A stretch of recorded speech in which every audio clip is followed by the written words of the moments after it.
Now, here's the one thing. You get, just like this with Citibank, this is really enough to buy a whole, oops, I dropped some.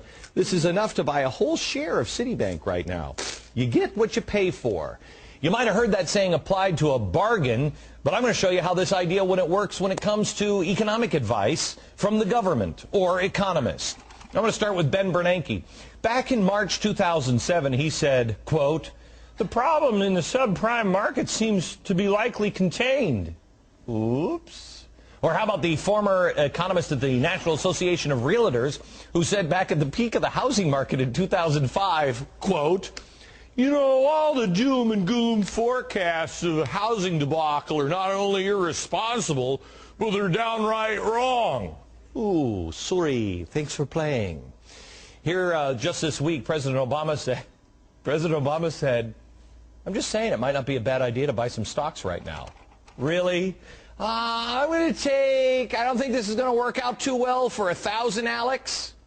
What all these things have in common is we didn't pay for any of that advice. Actually, to be accurate on that, we are kind of paying for it, and we're going to pay much more. But that's a different story. With all that in mind, let's look at the latest Wall Street Journal survey of economists. Now remember, this is free advice. About 90% of all of the economists said the recession would be over by the end of this year. Really? 100% of all of the economists said the recession will be over by the end of next year. Definitely. 100%. Not one dissenter. The science is settled. Sounds like great news, right? I mean, you know, until you consider their track record. In February 2007, this group of soothsayers predicted a 22% chance of a recession. Wow. Turns out they were 100% wrong.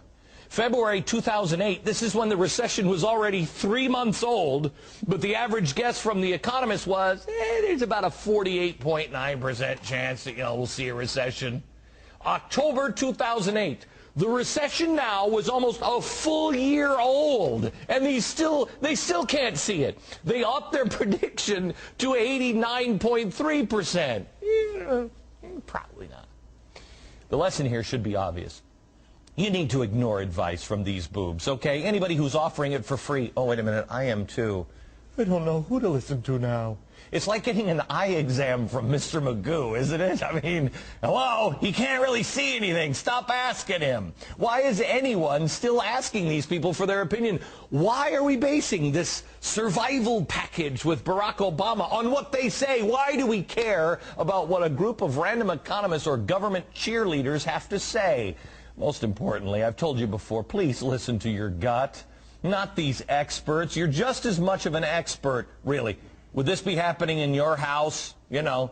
You know from the beginning we can't spend this money. These people have been wrong before. I fear they're going to be wrong again. If, God forbid, things spiral out of control, all those people who put their stock, into these voices and went, wait a minute, hold it just a sec, I used to have $1,000. I have how much now? I don't think we're going to be fearful. I think there are going to be a lot of people who are going to be very, very angry. Rich Carl